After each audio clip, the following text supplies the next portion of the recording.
पितृदोष है, ये आपको कैसे मालूम पड़ेगा?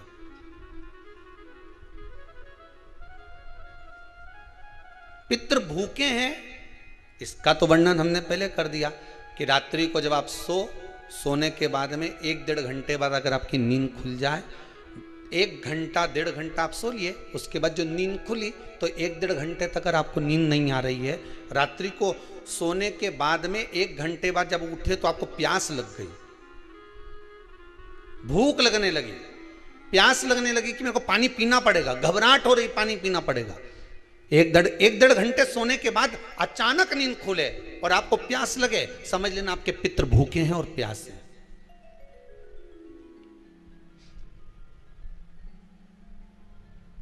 वो भूखे और प्यासे हैं, उनको जल की जरूरत है।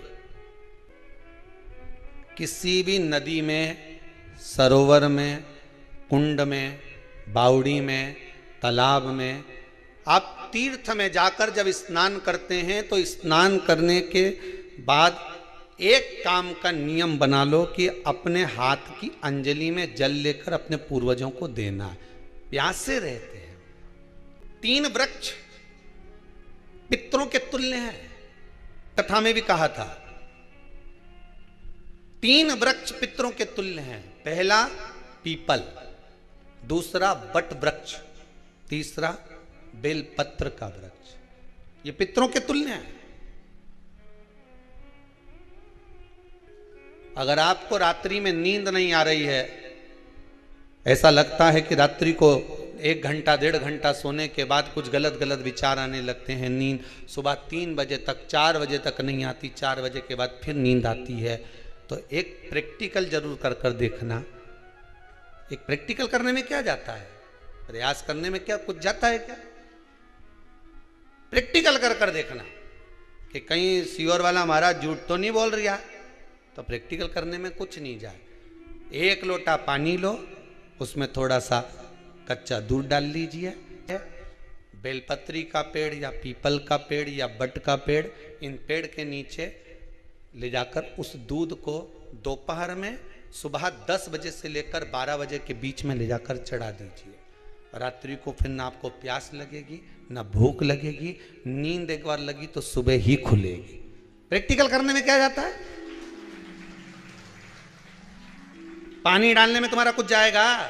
अरे बोलो तो सरी, हमें 10 रुपया का दूध जरूर उसमें, और तुम इतनी चतुर हो, इतना सारा दूध थोड़ी डालोगी, तुम 2 चूल्हे डालोगे। कहाँ तुम इतना डालने वाली हो? कहा बहुत चतुर चतुर लोग हो रहे संसार में हो। भले पूजन पाठ नहीं करे, पर कहीं का एकदम मिलने आ जाए ना, क्या अम्मा जी है क्या पाठ कर रही है, फिर वो भी बैठ गई तुरंत, अभी तो सोई थी,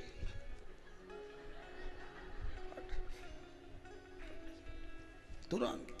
क्यों पंडित जी हैं क्या, उनसे थोड़ा सा काम है, अभी माला जप रहे हैं, मालूम पड़े पंडित जी तो आराम से सेव फल खा रहे थे। अब प्लेट सोफा के नीचे घुसे तुरंत।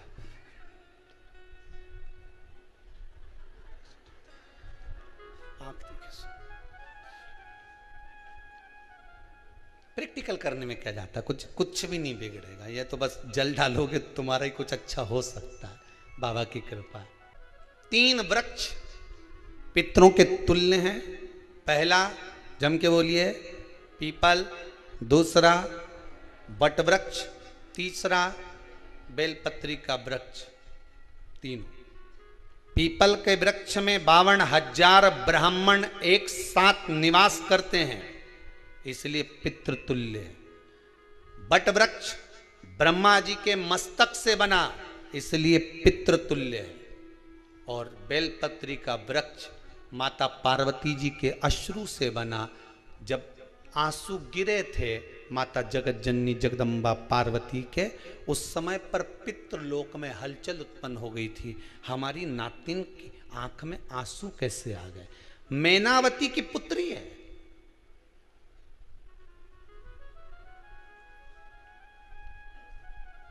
पितरों की नातिन, इसकी अश्रु कैसे गिर गए?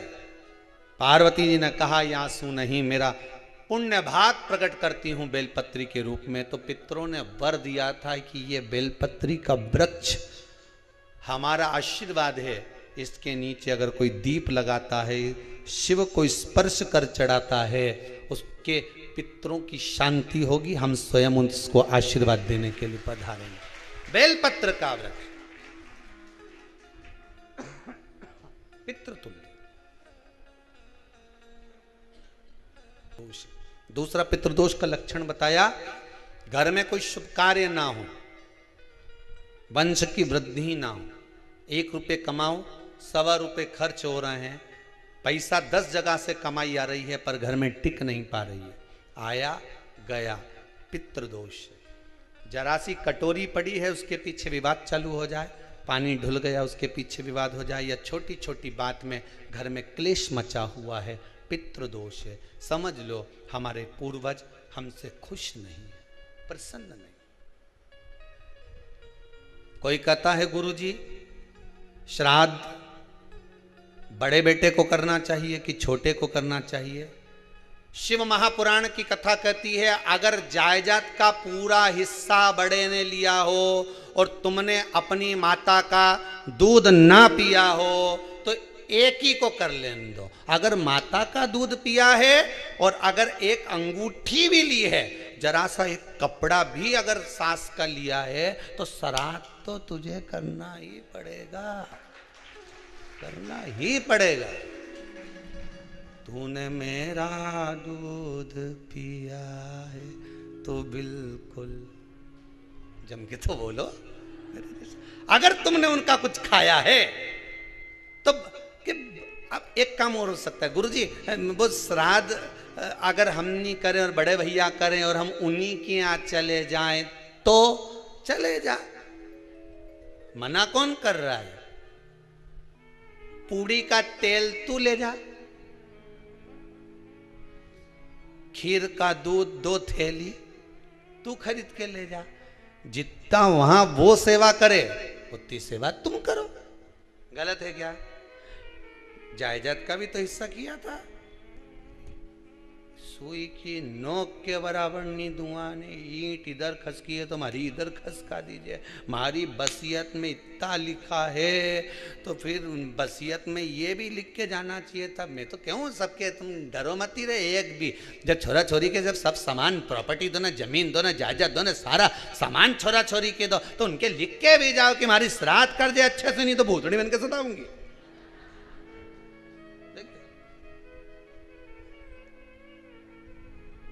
श्राद्ध करो। कितना दिया तुमको? बोलो ईमानदारी से बोलना, कितना दिया? ढेरों। और एक बात बहुत अच्छे से कहूंगा, आप लोगों के जीवन में उतरे। अगर मायके में भाई, मायके में भाभी, मायके के लोग अगर आपके माँ बाप का श्राद्ध नहीं करते हैं तो बेटी भी अपने माता पिता का श्राद्ध कर सकती है। उसने भी दूध पिया है अपने माता पिता का, पर वो श्राद्ध का भोजन कौन कराएगा? बेटी का पुत्र हो, बेटी की पुत्री हो, वो कराए। और नाम वो नाना नानी का ले ले करे। अगर वो नहीं कर रहे हैं, वो नहीं संभालते, वो नहीं जानते, तो आप करो, वो करे। 2 भाग होते हैं। जब एक रोटी गाय के मुख में दी जाती है, गाय के मुख में जब हम रोटी देते हैं, एक रोटी जब देते हैं, या तो गाय के मुख में 16 श्राद्ध में जब रोटी देते हैं तो रोटी को बीच में से तोड़कर, रोटी का जो भाग होता है उसको, मतलब ऊपर से फुलका का परत नहीं निकालना है। रोटी जो सीधी सीधी है ना, जैसे ये रोटी है तो इसको बीच में से तोड़ लिया, 2 भाग विभाजित कर लिया, नीचे वाले भाग में भी थोड़ा सा गुड़ शक्कर रख लिया, ऊपर वाले भाग में भी गुड़ शक्कर रख लिया, एक के ऊपर एक रोटी को रख लिया, वो गाय को दी। तो अपन श्राद्ध पक्ष में 2 पूड़ी का प्रमाण है कि गाय को 2 रोटी दी जाती है, कुत्ता को 2 रोटी दी जाती है। 2 पूड़ी रख के देते हो, नहीं देते? आप लोग तो देते होगे, 2 पूड़ी के ऊपर पूड़ी रखकर, थोड़ा सा मीठा रखकर, नमकीन रखकर, कुत्ते को भी देते, 2 पूड़ी तोड़कर कागा को भी देते। 2 पूड़ी का प्रमाण कहाँ से आया? दो भाग रोटी के टुकड़े का प्रमाण कहां से आया? श्राद्ध पक्ष में ही ऐसा क्यों किया जाता है? बाकी के समय पर तो कोई ऐसा दो पूड़ी का प्रमाण ही नहीं, पर श्राद्ध पक्ष में ये क्यों कहा जाता है कि पूड़ी के ऊपर पूड़ी रख दे, उसमें मीठा रख दे, खीर शक्कर रख दे, गाय को दिया, कुत्ते को दिया, कागा को दिया, ऐसे क्यों कहा जाता है? उसका कारण क्या होता है? उसका केवल एक कारण है, जो नारी ने भोजन का निर्माण करा है, जो घर की बहू भोजन बनाई है, जो घर की बेटी ने भोजन बनाया है, घर की माता ने भोजन बनाया है। महाराज, पिता पुरुष एक कुल को तारता है, बेटी दो कुल को तारती है। जब श्राद्ध पक्ष में दो भाग रोटी के कर कर गाय को देती है, तो एक भाग तो उसके ससुराल वालों को मिलता है।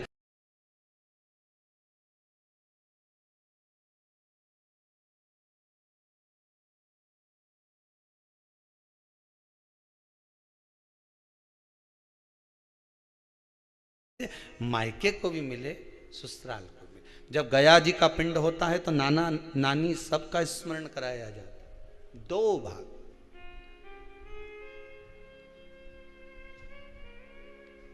पुण्यता प्राप्त।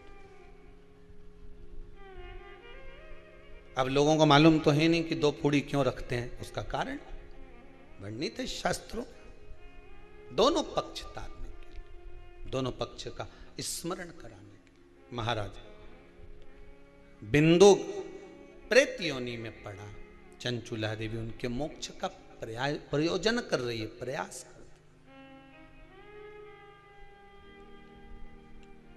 क्या करा जाए कि इनको मोक्ष मिल जाए? कहा शिव महापुराण की कथा। पार्वती मैया की सहेली बन गई और पार्वती मैया ने शिव महापुराण में प्रेत योनि से मुक्त होने के लिए कहा, तुम रुका जी के यहाँ जाओ, देवऋषि नारद के पास जाओ। नारद जी ने तुमरुका जी के पास भेज दिया। क्यों? नारद जी जानते हैं मैं कथा नहीं कर सकता, मैं कथा सुन सकता हूं पर कह नहीं सकता। कहने के लिए मुझे बैठना पड़ेगा, सुनने के लिए हो सकता है कि मैं चले जाऊं, वापिस आकर बैठ जाऊं।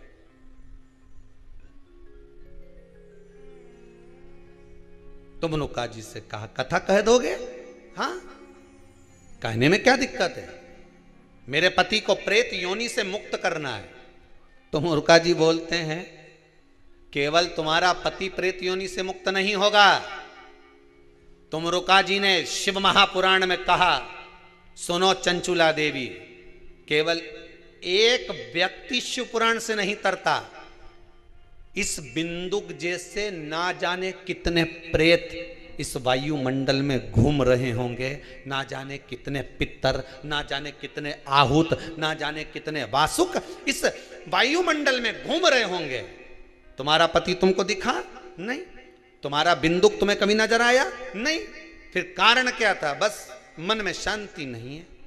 घर में सारा सुख है पर हृदय में शांति नहीं, समझ लो पितृदोष है। क्या करा जाए? फिर क्या करोगे? महाराज, हृदय शांति, हृदय शांति। केवल एक अकेला बिंदुक शिव महापुराण की कथा सुनकर नहीं तरेगा।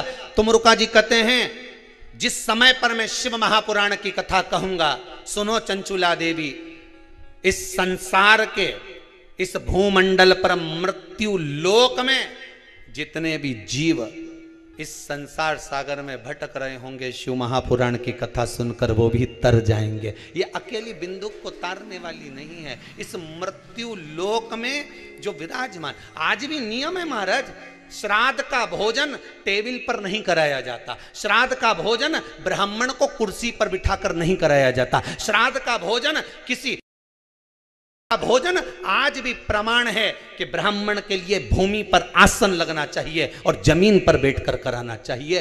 तब क्यों? क्योंकि इस भूमि पर बैठकर जब भोजन कराएंगे, इसी भूमि से ना जाने कितने पितृ गए, कितने तर्पण हुए, कितनी तिलांजलि हुई, इसी भूमि से, इस रज से, इस कण से ना जाने कितने जीव चल गए। अब लकड़ी पर या टेबल पर या कुर्सी पर बैठकर ब्राह्मण को भोजन कराने का प्रमाण नहीं है। अब आपका फैशन ज्यादा हो गया तो बात दूसरी है। पंडित जी, ऊपर बैठ के खा लोगे क्या? पंडित जी तो बोल देंगे अच्छा है खिला दो। ऊपर बैठ के क्यों? वो झुकने में थोड़ी सी कमर लचक जाए, क्योंकि खीर परसेगी तो झुकना पड़ेगा।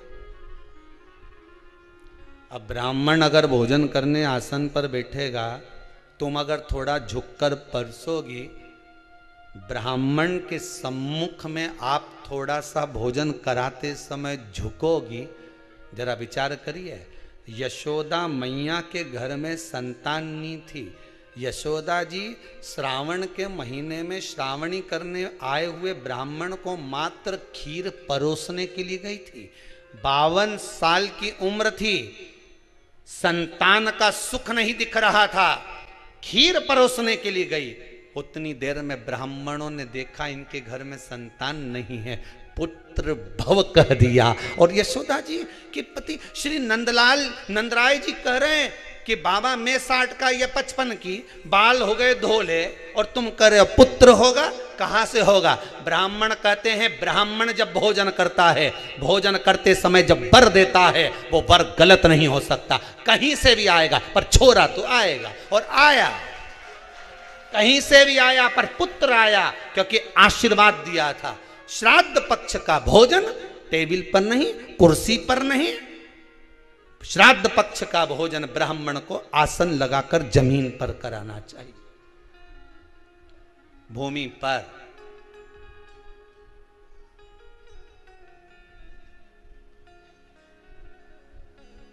अब आजकल के ब्राह्मण भी थोड़े नीचे,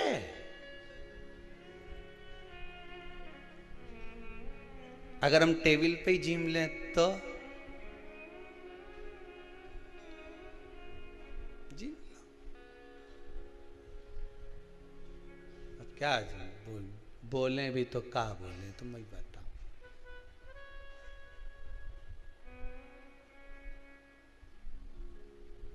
थोड़ा सा भाग भूमि का हो महाराज। तर्पण तिलांजलि सब भूमि पर।